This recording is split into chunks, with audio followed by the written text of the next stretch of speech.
ഒരു സ്കൾപ്ചർ ഉണ്ടാക്കുമ്പോൾ അത് ഓരോ രൂപമായിട്ട് മണ്ണിൽ അല്ല സിമെന്റിൽ ഉണ്ടാകുന്ന സ്കൾപ്ചറിന് രൂപം ഉണ്ടായി വരുമ്പം ആ കലാകാരൻ അനുഭവിക്കുന്ന സുഖമുണ്ട്. അത് അയാൾക്ക് മാത്രമേ അനുഭവിക്കാൻ പറ്റുള്ളൂ. അത് മറ്റേ അനുവാചകന് പറ്റുന്നതല്ല. ആ സൃഷ്ടി ചെയ്യുമ്പോൾ ഉണ്ടാകുന്ന എന്ന് പറഞ്ഞ പോലെ സുഖം നാടകത്തിൽ അഭിനയിച്ചുകൊണ്ടിരിക്കുമ്പോൾ തന്നെ നമുക്ക് കിട്ടും. ഇന്ദ്രൻസ് അഭിനയിക്കുന്ന കഥാപാത്രം എനിക്ക് അഭിനയിക്കാൻ പറ്റില്ല. ഞാൻ അഭിനയിക്കുന്ന ഇന്ദ്രൻസ് അഭിനയിക്കാൻ പറ്റുമോ? ഇല്ല. ഇന്ദ്രൻസ് അഭിനയിക്കുന്ന മമ്മൂട്ടിക്ക് അഭിനയിക്കാൻ പറ്റുമോ? ഇല്ല. ഇതുപോലെയാണ്. അപ്പം എന്നിട്ട് അത് തമ്മിൽ ആരാന്ന് എങ്ങനെയാണ് പറയുന്നത്? രാവിലെ മേക്കപ്പ് ചെയ്യാൻ ലൂസാക്കി വയ്ക്കും വോയിസ്. ആ ലൂസാക്കി അങ്ങനെ അത് ഞാൻ ആ ഫുൾ ഡേ അങ്ങനെ ഇരിക്കും. ഇത് മേക്കപ്പ് ചെയ്താൽ ഉച്ചയ്ക്കൊന്നും ഭക്ഷണം പോലും ഇങ്ങനെ കഴിക്കും. ഭക്ഷണം ഇങ്ങനെയൊക്കെ ചവയ്ക്കൊക്കെ പറഞ്ഞു പോകും. എനിക്ക് ഏറ്റവും ഒരു ഭയങ്കര വില്ലൻ എനിക്ക് തന്നെ സ്വയം തോന്നിയതാണ് സ്റ്റോപ്പ് വയലൻസ് എന്ന പടം. അതിനകത്ത് ഒരു വൃത്തികെട്ട പോലീസുകാരൻ, നമുക്കെൻ്റെ വൃത്തികെട്ടനാന്ന് തോന്നുന്നു. എനിക്കൊരു കാഴ്ച എൻ്റെ ഒരു രൂപം ഉണ്ടാകും. ഒരു കഥാപാത്രം നമ്മളെങ്ങനെ ചെയ്യാൻ അതിൻ്റെ എങ്ങനെയായിരിക്കും. പോലീസാകാം, കള്ളനാകാം, രാജാവാകാം, മന്ത്രിയാകാം, കൊല്ലാം, തിന്നാം, ബലാത്സംഗം ചെയ്യാം. ഇതൊക്കെ ഒന്നും ഒരു കുഴപ്പമില്ല. എന്നിട്ട് സുഖമായിട്ട് കാശും മേടിച്ച് വീട്ടിൽ പോകും.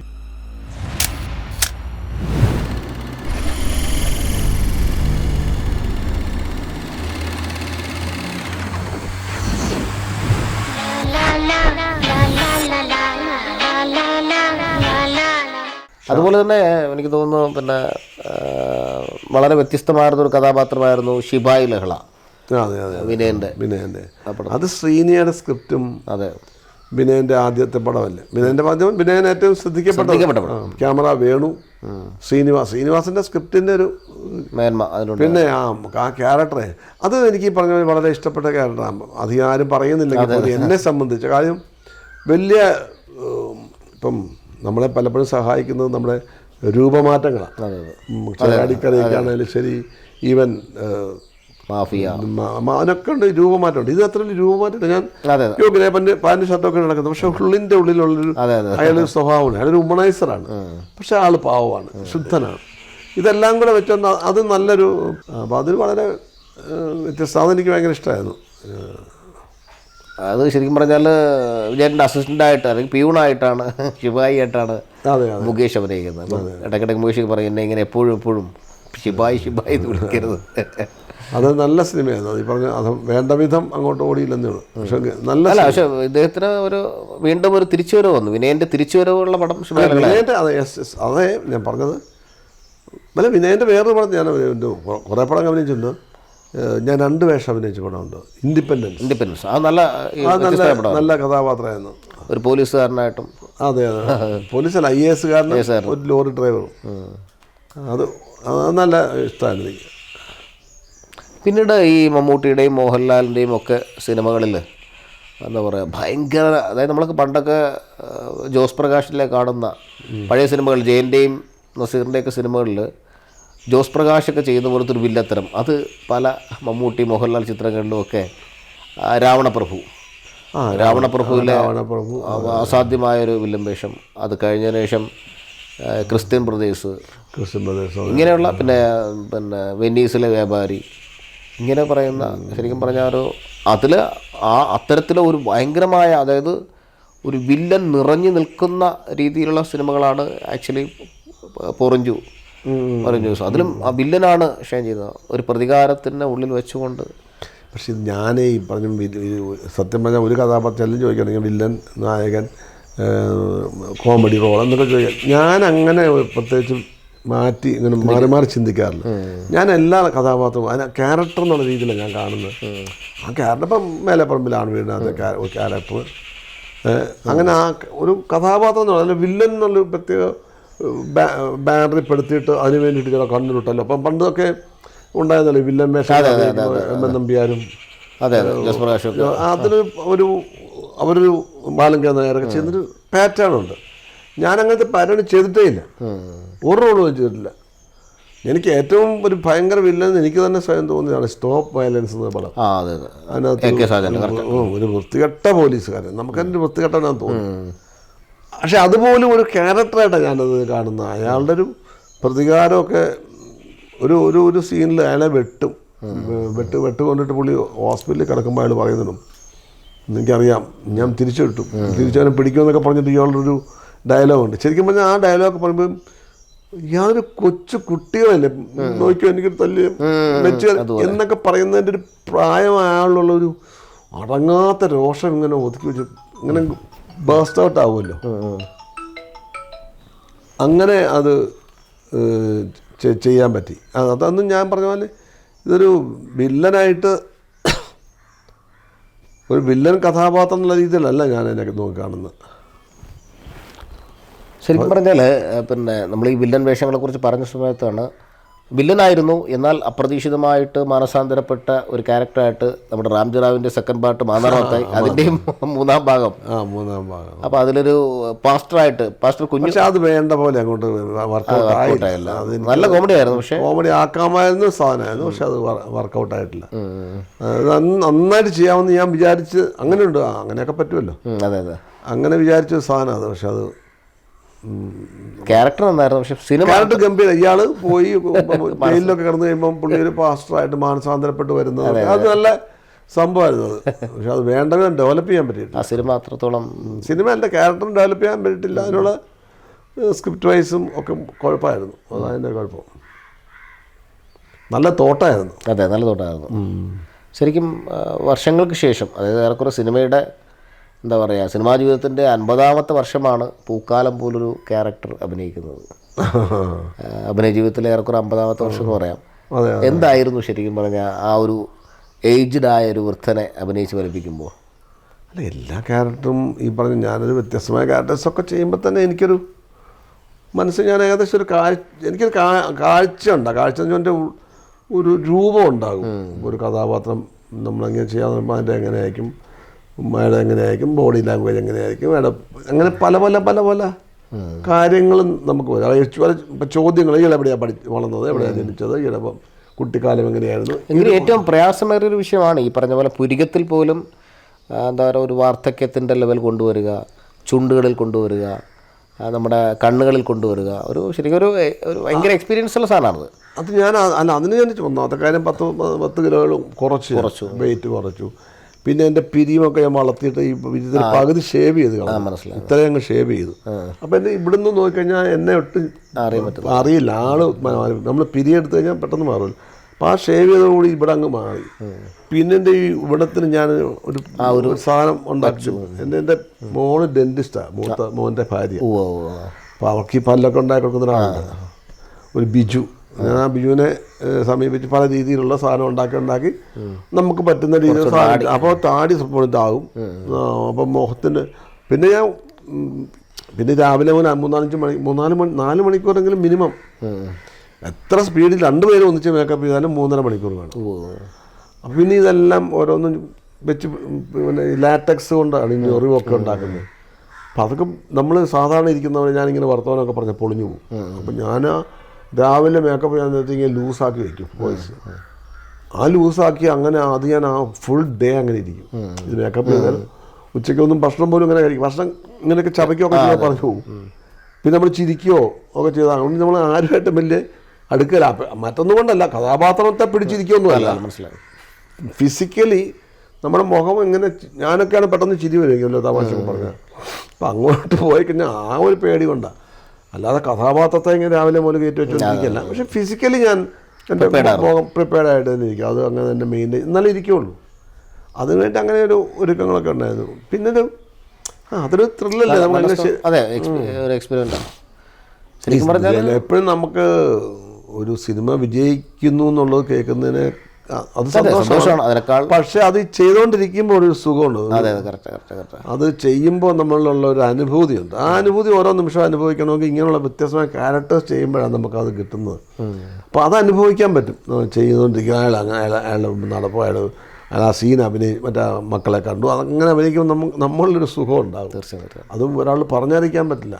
ഞാൻ ഏറ്റവും അധികം മനസ്സിലാക്കിയൊരു കാര്യം, ഇപ്പോൾ വിജയേട്ടനെ കുറിച്ച് മനസ്സിലാക്കിയ കാര്യം, വിജയേട്ടൻ മറ്റൊരാൾക്കും എത്തിപ്പിടിക്കാൻ കഴിയാത്തത്ര ലെവലിലേക്ക് പിന്നെ ക്യാരക്ടറിലേക്ക് ഇറങ്ങുന്ന ആളാണ്. എന്ന് വെച്ചാൽ ഇപ്പം നിങ്ങൾ നായകനായിട്ട് അഭിനയിച്ചു, വില്ലനായിട്ട് അഭിനയിക്കുന്നു, ചില കോമഡി കഥാപാത്രം അഭിനയിക്കുന്നു, വീണ്ടും നായകനായിട്ട് അഭിനയിക്കുന്നു, വില്ലനായിട്ട് അഭിനയിക്കുന്നു, ക്യാരക്ടർ റോൾ ചെയ്യുന്നു. സാധാരണ ഒരു ആർട്ടിസ്റ്റ് ഒരു നായകനായിട്ട് ശോഭിച്ചാൽ പിന്നെ പുള്ളി ആ നായക വേഷത്തിൽ തന്നെ ശ്രദ്ധിച്ച് മുന്നോട്ട് പോകാൻ ആഗ്രഹിക്കുന്നത്. നായകവേഷത്തിൽ അധികം ശ്രദ്ധിക്കേണ്ട കാര്യമില്ല. അല്ല ഞാൻ പറഞ്ഞു, നമ്മൾ എഴുതുന്ന പോലെ ഞാനായിട്ടിപ്പോൾ ഞാൻ പോലീസ് ഓഫീസറോ ഞാൻ ചട്ടമ്പിയോ ഞാനെങ്ങനെയാണെന്ന് വെച്ചാൽ എനിക്കതുപോലെ പെരുമാറിയാൽ പോലെ. ഞാൻ പറയാം, അതാണ് അത് വിജയരാഘവൻ എന്ന് പറയുന്ന ആർട്ടിസ്റ്റിൻ്റെ മാത്രം പ്രത്യേകതയാണ്. അതായത് 1983 നായകനായ നിങ്ങൾ 1985 86 വില്ലൻ വേഷം ചെയ്തു. തുടർന്ന് നല്ല സഹനായകനാക്കിയിട്ട് വേഷങ്ങൾ കിട്ടി. പിന്നെ അതിലേക്ക് സ്റ്റിക്ക് ഓൺ ചെയ്യാതെ കോമഡിക്ക് കോമഡി അല്ലെങ്കിൽ മറ്റു വേഷങ്ങളിലേക്ക് അങ്ങനെ ഒരു എന്താ പറയുക ഒരു സ്റ്റെബിൽ ഒന്നിലും ഒരു ശ്രദ്ധ കൊടുക്കാതെ ലഭ്യമാകുന്ന വേഷങ്ങൾ അത്രത്തോളം മനോഹരമായിട്ടുള്ള അഭിനയിച്ച് പഠിപ്പിക്കാൻ നിങ്ങൾ ശ്രദ്ധിക്കുന്നുണ്ട്. അല്ല അതല്ലേ നടന്നു വെച്ചാൽ അങ്ങനെ വേണമെന്നാണ് ഞാൻ എൻ്റെ അഭിപ്രായം. അത് കേട്ടോ, എനിക്ക് ഈ പറഞ്ഞ ആരും കുറ്റപ്പെടുത്തിയാൽ മോശപ്പെടുത്തിയാൽ ഞാൻ പറയല്ല. എൻ്റെ അഭിപ്രായത്തിൽ ഒരു നടൻ എന്ന് പറഞ്ഞാൽ അങ്ങനെ ആകണം, വ്യത്യസ്തമായ വേഷം ചെയ്യാൻ പറ്റണം, അങ്ങനെ ആകണം. അല്ല എന്നെ സംബന്ധിച്ച് ഞാനും നടന്നുള്ളത് ജനങ്ങൾ, എൻ്റെ സഹജീവികൾ, എൻ്റെ കാഴ്ചക്കാർ കാണണമെങ്കിൽ അയാൾ വ്യത്യസ്തനാണ്.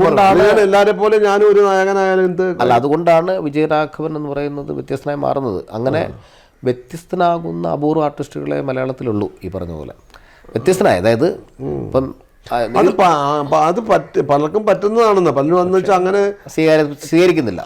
അത് വേറെ ഡിപ്പെൻസ്, ഓരോരുത്തരുടെ മാനസികാവസ്ഥയല്ല. ഞാൻ ഈ പറഞ്ഞ ഇത്രയും കാലം ഞാൻ ഹീറോ ആയിട്ട് ഇരിക്കുകയാണെങ്കിൽ എനിക്ക് ഈ സുഖം കിട്ടുകയില്ല. അത് കറക്റ്റ്. ഒരു നടന്നുള്ള രീതിയിൽ ഞാൻ അനുഭവിക്കുന്ന സുഖം എനിക്ക് ഇത്രയൊക്കെ ചെയ്യാൻ പറ്റും. ഞാൻ ആലോചിക്കുമ്പോൾ ഇപ്പം നിങ്ങൾ ഇപ്പം എന്നോട് ചോദിച്ചു, ഓരോ ചോദ്യങ്ങൾ ചോദിക്കുമ്പോൾ റാംജിറാവ് ചോദിക്കുന്നുണ്ട്, ചെറാടിക്കര ചോദിക്കുന്നുണ്ട്, ദേശാടനം ചോദിച്ചു, ശിപ്പായിലകളെ ചോദിച്ചു, പൂക്കാലം, ഇങ്ങനെ ഇത്ര ഒരു 10-20 ക്യാരക്ടർ അല്ല, ഞാൻ അതിൽ കൂടുതൽ വ്യത്യസ്തമായ ക്യാരക്ടേഴ്സ് ചെയ്തിട്ടുണ്ട്. ഇപ്പം ഞാൻ നിങ്ങൾക്ക് പറയുമ്പോഴേ ഞാൻ ഓർക്കുന്നത്. അപ്പം അതൊക്കെ നിങ്ങളെ കൊണ്ട് മറ്റേ മേലെപ്പറമ്പിലാണ് വീട്, ഇങ്ങനെ നിങ്ങളെ കൊണ്ട് ചോദിക്കുന്നില്ലേ? മേലെപ്പറമ്പിലാണ് വീട്ടിൽ ആ ഒരു സഹവേഷം ചെയ്യുമ്പോൾ തന്നെ ചേട്ടൻ നായകനായിട്ട് അഭിനയിച്ചിട്ടുണ്ടായിരുന്നു. ഉണ്ട്. അപ്പം അതാണ് ഞാൻ പറഞ്ഞത്, ഒരു നായകനായിട്ട് വന്ന ഒരാൾ വീണ്ടും ഇങ്ങോട്ടൊരു വില്ലൻ വേഷം ചെയ്യാൻ പലപ്പോഴും പലരും മടിക്കുന്ന കാലഘട്ടത്തിൽ. അങ്ങോട്ടല്ലത്, അത് ചിലർ വിചാരം നായകവേഷം ചെയ്ത് ഇങ്ങോട്ട് വില്ലനായി, ഇങ്ങോട്ട് അങ്ങനെയല്ല. നായകവേഷം ചെയ്ത് വില്ലനാകുന്നു, കൊമേഡിയൻ ആകുന്നു. എൻ്റെ അനുഭവത്തിൽ, എൻ്റെ വിശ്വാസത്തിൽ ഒരു പടിപടി ഉയർച്ചയായിട്ട് ഞാൻ എന്നെ പറ്റി കാണുന്നത്. ഒരു നടന്നുള്ള രീതിയിൽ ഇപ്പം ഞാനൊരു 100 വർഷമുള്ള കഥാപാത്രം ചെയ്യുന്നത് അത് എൻ്റെ വലിയൊരു വളർച്ചയാണത്. ഇനി അവിടുന്ന് വേറെ എന്ത് ചെയ്യാം, വേറെ വ്യത്യസ്തമായിട്ട് എന്ത് ചെയ്യാൻ പറ്റുമെന്നാണ് ഞാൻ നോക്കുന്നത്. അത് താഴോട്ടല്ല, മുകളിലോട്ട് തന്നെയാണ്. എൻ്റെ വിശ്വാസം അനുസരിച്ച് ഞാൻ സ്വയം ഇമ്പ്രൂവ് ചെയ്യാൻ ആഗ്രഹിക്കുന്ന ഒരാളാണ്. അല്ലെങ്കിൽ പിന്നെ മടുത്തു പോകില്ല നമ്മളെ പറഞ്ഞ കണ്ടു കഴിഞ്ഞാൽ. അച്ഛൻ്റെ അഭിനയം പിന്നെ അച്ഛൻ ജീവിച്ചിരുന്നപ്പോൾ അച്ഛന് അമ്മയ്ക്ക് എങ്ങനെയായിരുന്നു, ഇഷ്ടപ്പെട്ടിരുന്നു? അങ്ങനെ അച്ഛനും ഞാൻ ഏകലവ്യനൊക്കെ അച്ഛൻ കണ്ടതാണ്. പിന്നെ ഈ ദേശാടനം അതൊക്കെ അച്ഛന് അറിയാം. അതെ. അപ്പം അച്ഛന് ഞാനൊരു ആക്ടർ എന്നുള്ള രീതിയിൽ റാംജിറാവു അങ്ങനെ വ്യത്യസ്തമായ വേഷങ്ങളൊക്കെ ചെയ്ത് വന്നപ്പം ഇഷ്ടമായിരുന്നു. ആദ്യകാലത്തൊന്നും ഇഷ്ടമായില്ല, വെറുതെ എന്തിനാ തല്ലുകൊള്ളാൻ പോകുന്നൊക്കെ എന്നെ ചോദിച്ചു. ഫൈറ്റ് കാണുമ്പോഴേ അതിൻ്റെതായ ഒരു മോണോട്ടണി ഉണ്ടല്ലോ, നമുക്കും മടുക്കും. എനിക്കും അത് ഫൈറ്റ് അല്ല ആദ്യമൊക്കെ താല്പര്യം തോന്നും. പിന്നെ കുറച്ച് ദിവസം കഴിയുമ്പോഴത്തേക്കും ഇതൊരു കൂലിപ്പണി പോലെ രാവിലെ ഇറങ്ങുക, അടിക്കുകയൊക്കെ ഈ പറഞ്ഞ മാതിരി അത് നമുക്കൊരു ഒട്ടും താല്പര്യം തോന്നുന്നില്ല. ഈ നാടക ലോകത്തെ ഒരു എന്താ പറയുക ജീനിയസ് ആയിരുന്ന അദ്ദേഹം എൻ്റെ മകനെ ഒരു സിനിമയിൽ ഇങ്ങനെയുള്ള ഇതിലേക്ക് പോയി എന്നൊരു എന്താ പറയുക ഒരു വിലക്കേൽപ്പിച്ചില്ലായിരുന്നോ? അച്ഛന് താല്പര്യമില്ലായെന്നുള്ളത് എനിക്കറിയാം. എന്ന് വെച്ചാൽ അങ്ങനെ അച്ഛൻ ഒരു കാര്യത്തിൽ എന്നോട് നോ എന്ന് പറയാറില്ല. ഒരു കാര്യത്തിൽ പറഞ്ഞു അതിൻ്റെ ഇഷ്ടം ഇതൊക്കെയാണ്, അപ്പം നിനക്ക് നാടകം കൊണ്ടു നടക്കാവുന്ന കാര്യമുള്ളൂ, എങ്ങനെയൊക്കെ പറയുള്ളൂ. ഭാര്യയ്ക്കും മക്കൾക്കും എങ്ങനെയാണ് അഭിനയവും മറ്റേ വ്യത്യസ്ത? അതൊക്കെ എൻ്റെ ഉയർച്ചയും വളർച്ചയും കാണുന്നതല്ലേ അവർക്ക് ഇഷ്ടം, മക്കൾക്കൊക്കെ അതില്ല. അത് എന്താ എല്ലാവർക്കും. പിന്നെ ഞാൻ തന്നെ ഇപ്പം നാടകത്തിൽ നിന്ന് എന്തുകൊണ്ട് സിനിമയിൽ അഭിനയിച്ചു എന്ന് ചോദിച്ചു കഴിഞ്ഞാൽ ഫെയിമാണ് ആഗ്രഹിക്കുന്നത്. ഞാൻ നാടകം കളിക്കുകയാണെങ്കിൽ ഒരു ദിവസം കൂടി വന്നാൽ എൻ്റെ നാടകം ഒരു 1000-2000 പേര് കാണും.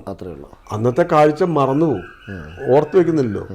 അതേസമയത്ത് ഒരു സിനിമ എൻ്റെ കണ്ടു കഴിഞ്ഞാൽ, സിനിമ ഇറങ്ങിക്കഴിഞ്ഞാൽ അറ്റ് എ ടൈം എത്ര പേരാണ് അത് കാണുന്നത്. തീർച്ചയായും ലോകത്തിൻ്റെ വിവിധ ഭാഗങ്ങളിൽ ഇപ്പോഴും ഞാൻ അഭിനയിച്ച പടങ്ങളൊക്കെ ഇപ്പം നമ്മൾ സംസാരിച്ചുകൊണ്ടിരിക്കുമ്പോൾ എത്ര പേര് കാണുന്നുണ്ടിരിക്കുന്നു. ഞാൻ 100-300 സിനിമയിൽ അഭിനയിച്ചു. അതിൻ്റെ മറ്റോ മുറിയൊക്കെ ആയിട്ട് ഇപ്പോഴും ഈ നിമിഷവും പലരും കാണുന്നുണ്ട്.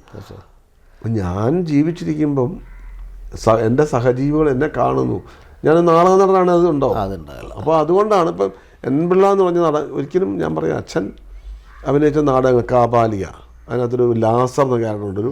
ഒരു പാവം നാട്ടിൻപുറത്തുകാരനായ ഒരു മനുഷ്യൻ, മകള് പോയി ബോംബെ വലിയ ജോലിയാണെന്നൊക്കെ വിചാരിച്ചു. ഇത് മണ്ടൻ, ഒന്ന് ഭയങ്കര ഹ്യൂമറസ് ആയിട്ടുള്ള ക്യാരക്ടർ, പക്ഷെ ഭയങ്കര ഇമോഷണൽ ആയിട്ടുള്ളൊരു ക്യാരക്ടർ. അത് അച്ഛൻ ചെയ്ത ഈ പറഞ്ഞ ഗോഡ് ഫാദറും അതുമായിട്ടൊരു ബന്ധവുമില്ല. അതുപോലെ ക്രോസ് ബെൽറ്റിനകത്ത് ഒരു പഴയ വിപ്ലവകാരിയായിരുന്ന ഒരു കമ്മ്യൂണിസ്റ്റുകാരനായിരുന്നു. പുള്ളിയെ പോലീസ് ഇവിടെ ജയിലിലിട്ട് വെടിവെക്കായിരുന്നു. ഭയങ്കര ധീരനായിരുന്നു. അപ്പം ആ വെടി കൊണ്ട് അരക്കീഴ്പോയി തളർന്നു പോയി. ഒരു നാടകത്തിൽ അഭിനയിക്കുന്ന ഒരു കട്ടിലേക്ക് കിടന്നുകൊണ്ട് അഭിനയിക്കുന്നത്, അല്ലാതെ നാടക മൂവ്മെന്റ് ഒന്നുമില്ല. വെറും ശബ്ദ നിയന്ത്രണം കൊണ്ട് മാത്രം ഒരു കഥാപാത്രത്തെ ഒരു സെക്കൻഡ് എന്ന് വെച്ചാൽ 1.5 മണിക്കൂറുള്ള രംഗം ഏറ്റവും കൂടുതൽ ഡോമിനേറ്റ് ചെയ്യുന്ന ക്യാരക്ടറാണ്. അതൊരു കസേരയിൽ ഇരുന്നുകൊണ്ട് മാത്രം മൂവ്മെന്റ് പോലും ഇല്ല. ഒരു നാടകം അത് ചെയ്തു, അത് വെന്റർ ഡിഫറെൻ്റ് ആണ്. പ്രേതലോകം എന്നുള്ള നാടകത്തിനകത്ത് ഭയങ്കര പേരിട്ട നാടകമായിരുന്നു. പ്രേതലോകം എന്നുള്ള നാടകത്തിനകത്ത് ഒരു പോക്കർ എന്ന് പറഞ്ഞ ഒരു ധർമ്മക്കാരനാണ്, ഒരു തെരുവുതണ്ടിയാണ്. പക്ഷെ അയാൾ ഭയങ്കര ഫിലോസഫറാണ്. 50 കഴിഞ്ഞ എല്ലാ തെണ്ടിയും ഫിലോസഫറാകുമെന്ന് പുള്ളി പറയുന്നത്.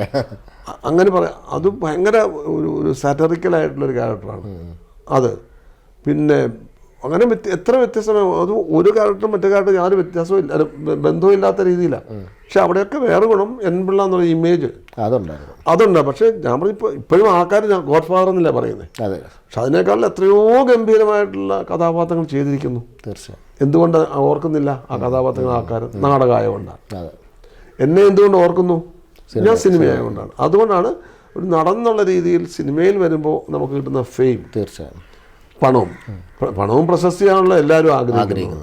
എന്നെയും സിനിമയിലേക്ക് നടനാക്കിയത് പണവും പ്രശസ്തിയാണ്. ശരിക്കും നമ്മൾ അഭിനയിച്ചുകൊണ്ടിരിക്കുമ്പം നമുക്കുണ്ടാകുന്ന ഒരു അനുഭൂതി വിശേഷമുണ്ട്. അതായത് ഈ പറഞ്ഞ ഒരു വേറൊന്നുമല്ല, അത് ഫെയിമും അല്ല പണവും അല്ല, ഒരു ആത്മസുഖമുണ്ട്. അതെപ്പോഴാന്ന് വെച്ചാൽ സ്റ്റേജിൽ അഭിനയിക്കുന്നത്. അന്നേരം കാര്യം എന്താ, ഒരു കഥാപാത്രം നമ്മൾ സ്റ്റേജിൽ തുടങ്ങി അതിങ്ങനെ അതിൻ്റെ പല ഇമോഷൻസിൽ കൂടെ വന്ന് നമ്മളത് അത് കണ്ടിന്യൂ ചെയ്തുകൊണ്ടിരിക്കുക. അവിടെ തന്നെയാണ് നമ്മൾ ആ നാടകം തീരുന്നവരെ കഥാപാത്രമായിട്ടാണ്. അതിൻ്റെ ഭാവങ്ങളും ചലനങ്ങളും ജീവിക്കുക എന്ന് പറയില്ലേ, എന്ന് പറഞ്ഞ പോലെ അവസ്ഥയിലാണ്. അല്ലാതെ ഇടയ്ക്ക് കട്ടില്ലല്ലോ.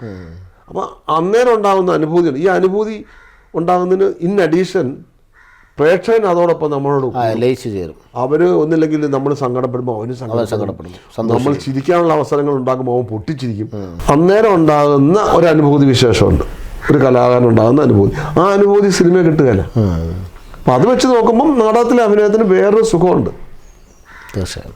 അതാണ് ഇപ്പം നമ്മൾ പെയിൻറ്റിങ് നടത്തിയിട്ട് അയാൾ വരച്ച് വരുമ്പോഴത്തേ ഇതിനകത്ത് ഓരോ അർത്ഥങ്ങൾ അല്ലെ കറക്റ്റ് ആ ചിരി കണ്ണ് ഒക്കെ വരയ്ക്കുമ്പം ഇങ്ങനെ ശരിയായി വരുമ്പം മറ്റൊരാൾ പറയുന്നതല്ല, അയാളുടെ മനസ്സിന് സുഖം തോന്നും.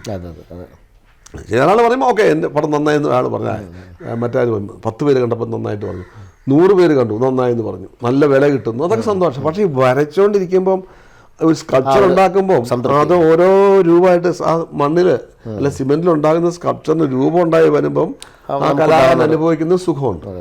അതായിട്ട് മാത്രമേ അനുഭവിക്കാൻ പറ്റുള്ളൂ. അത് മറ്റേ അനുവാചകന് പറ്റുന്നതല്ല, ആ സൃഷ്ടി ചെയ്യുമ്പോൾ ഉണ്ടാകുന്ന എന്ന് പറഞ്ഞ പോലെ സുഖം നാടകത്തിൽ അഭിനയിച്ചുകൊണ്ടിരിക്കുമ്പോൾ തന്നെ നമുക്ക് കിട്ടും. സിനിമയിൽ അങ്ങനെ അപൂർവ നിമിഷങ്ങളെ കിട്ടുള്ളൂ. അത്ര കണ്ടിന്യൂസ് ആയിട്ടുള്ള സംഭവമൊക്കെ ആണെങ്കിലേ സിനിമയെ കിട്ടുള്ളൂ. അതാണ് അതിൻ്റെ ഒരു വ്യത്യാസം. ഈ ഇത്രയും കാലത്തെ അഭിനയ ജീവിതത്തിൽ ഒത്തിരി മനോഹരമായ നല്ല കഥാപാത്രങ്ങൾ, അഭിനയ മികവുള്ള കഥാപാത്രങ്ങൾ ചെയ്തു. എങ്കിലും പ്രതീക്ഷിച്ചത്ര ഒരു പുരസ്കാരം ലഭ്യമായില്ല എന്നതിലൊരു സങ്കടം ഉണ്ടായിരുന്നു. എന്ത് പുരസ്കാരം? ഞാനിപ്പോൾ ഈ 10-40 വർഷം കണ്ടിന്യൂസ് ആയിട്ട് 40 വർഷം അതെ 42 വർഷമായി. ഇത്രയും വർഷം ഒരേ ഫീൽഡിൽ, സിനിമ എന്നുള്ള ഫീൽഡിൽ ഒരു നടന്നുള്ള രീതി എന്നെ ആവശ്യമായിട്ടാണ് എന്നെ വിളിക്കുന്നത്. അല്ലാതെ ഞാൻ പോയി ഒരാളോട് യാചിച്ചിട്ടല്ല, കാല് പിടിച്ചിട്ടല്ല.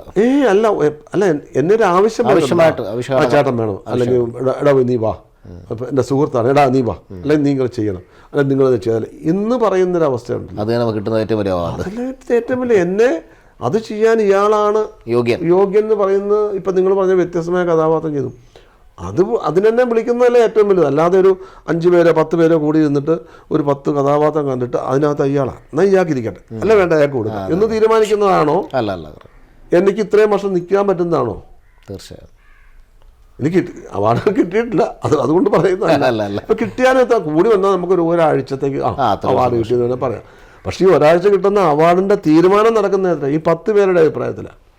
10 പേരുടെ അഭിപ്രായം പറയുന്നത് എങ്ങനെയാണ്? ഇപ്പം ഞാനൊന്ന് അഭിനയിച്ചു, അതേ സിനിമ പ്രാവശ്യം തന്നെ മോഹൻലാൽ അഭിനയിക്കുന്നു, മമ്മൂട്ടി അഭിനയിക്കുന്നു, അല്ലെങ്കിൽ ശ്രീനിവാസൻ അഭിനയിക്കുന്നു, ഇന്ദ്രൻസ് അഭിനയിക്കുന്നു. ഈ പലരും ഈ 10 പേരിൽ ആരാ നല്ല നടൻ എങ്ങനെ പറയാൻ പറ്റുന്നു? ഇന്ദ്രൻസ് അഭിനയിക്കുന്ന കഥാപാത്രം എനിക്ക് അഭിനയിക്കാൻ പറ്റില്ല. ഞാൻ അഭിനയിക്കുന്ന ഇന്ദ്രൻസ് അഭിനയിക്കാൻ പറ്റുമോ? ഇല്ല. ഇന്ദ്രൻസ് അഭിനയിക്കുന്ന മമ്മൂട്ടിക്ക് അഭിനയിക്കാൻ പറ്റുമോ? ഇല്ല. ഇതുപോലെയാണ് ഇപ്പം എന്നിട്ട് അത് തമ്മിൽ ആരാന്ന് എങ്ങനെയാ പറയുന്നത്? അതിൽ നിന്ന് ആ തീരുമാനങ്ങൾ അതാണ് നമ്മുടെ അവാർഡ് തീരുമാനത്തിൻ്റെ ഒരു പ്രത്യേകത. അത് വന്ന് അതിനകത്ത് നമ്മൾ എങ്കിലും നിറഞ്ഞ സംതൃപ്തി. ഇപ്പോൾ പറഞ്ഞ പോലെ ഞാൻ നേരത്തെ പറഞ്ഞതുപോലെ വിജയരാഘവൻ നടൻ എന്ന് പറയുന്നത് അതിശയം സൃഷ്ടിക്കുന്നതെന്ന് പറഞ്ഞാൽ നായകനിൽ നിന്ന് വില്ലനിലേക്കും, വില്ലനിൽ നിന്ന് ഹാസ്യതാരത്തിലേക്കും, ഹാസ്യതാരത്തിൽ നിന്ന് സഹനായകനിലേക്കും, സഹനടനിലേക്കും, സഹനടനിൽ നിന്ന് ഒരു ക്യാരക്ടറിലേക്ക് ഇങ്ങനെ പരകായ പ്രവേശം ചെയ്യാവുന്ന, അത് ഈ ഡയറക്ടർ വിളിക്കുന്ന ഏത് റോളും ചെയ്യാൻ ഞാൻ വില്ലിങ് ആണെന്ന് പറയുന്നൊരു നടനാണ് മറ്റ് താരങ്ങളെ അപേക്ഷിച്ച്. അപ്പം അങ്ങനെയുള്ള താരങ്ങൾ കുറവാണ്. അതിൽ നിറയൊരു സംതൃപ്തിയില്ലേ? പിന്നെ അതാണ് എൻ്റെ ഏറ്റവും വലിയ സംതൃപ്തി. അതാണ് എനിക്കിനി ഒരു 10 ജന്മം ഉണ്ടെങ്കിലും എനിക്ക് ഇങ്ങനെ ഒരു നടനായാൽ മതി. നടൻ എന്ന് പറയുമ്പോൾ എൻ്റെ അഭിപ്രായത്തിൽ നടൻ എന്ന് പറയുന്നത് നടന ഒരു എന്താണ് നടൻ? നടൻ എന്ന് പറഞ്ഞാൽ എന്താ? ഒരു കഥാപാത്രത്തെ നടനിലൂടെ സൃഷ്ടിക്കുന്ന പ്രക്രിയയാണ് അഭിനയം. അഭിനയം എന്ന് പറഞ്ഞാൽ ഒരു കഥാപാത്രത്തെ, ഏത് കഥാപാത്രം, അത് ഒരു നടനിലൂടെ സൃഷ്ടിക്കപ്പെടുന്ന ഒരു അവസ്ഥയാണ് അഭിനയം. അതാണ്. അതിന് ഞാൻ വ്യത്യസ്തമായിട്ട് ചെയ്യാൻ പറ്റുമെന്ന് പറഞ്ഞാൽ ഏറ്റവും വലിയ സന്തോഷം. ഏറ്റവും വലിയ സന്തോഷം അതല്ലേ.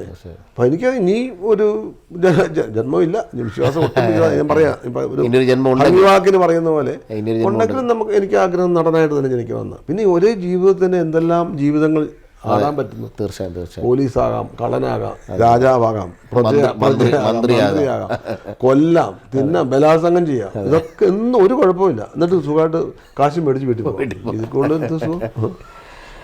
എന്തായാലും അഭിനയ ജീവിതത്തിൽ നേരത്തെ പറഞ്ഞാൽ 50 വർഷം പൂർത്തീകരിച്ച ഇനിയും ഒരുപാട് സിനിമകളിൽ കമ്മിറ്റ് ചെയ്തു. മലയാളത്തിൻ്റെ പ്രിയപ്പെട്ട നടനായി ശോഭിക്കുന്നു. നിറയെ നല്ല കഥാപാത്രങ്ങളും അതിലേറെ ജനങ്ങളുടെ അങ്ങേയറ്റത്തെ ഹൃദയംഗമായ ആശംസകളും നേടിക്കൊണ്ട് ഇനി ഒത്തിരി ചിത്രങ്ങൾ അഭിനയിക്കുവാനും ഒത്തിരി നല്ല കഥാപാത്രങ്ങൾ മലയാള സിനിമയ്ക്ക് നൽകുവാനും പുരസ്കാരങ്ങൾ ലഭ്യമാകാനും വിജയേട്ടന് കഴിയട്ടെ എന്ന് ആശംസിക്കുന്നു. നിറയെ സന്തോഷമുണ്ട്. സന്തോഷം. നന്ദി. Thank you.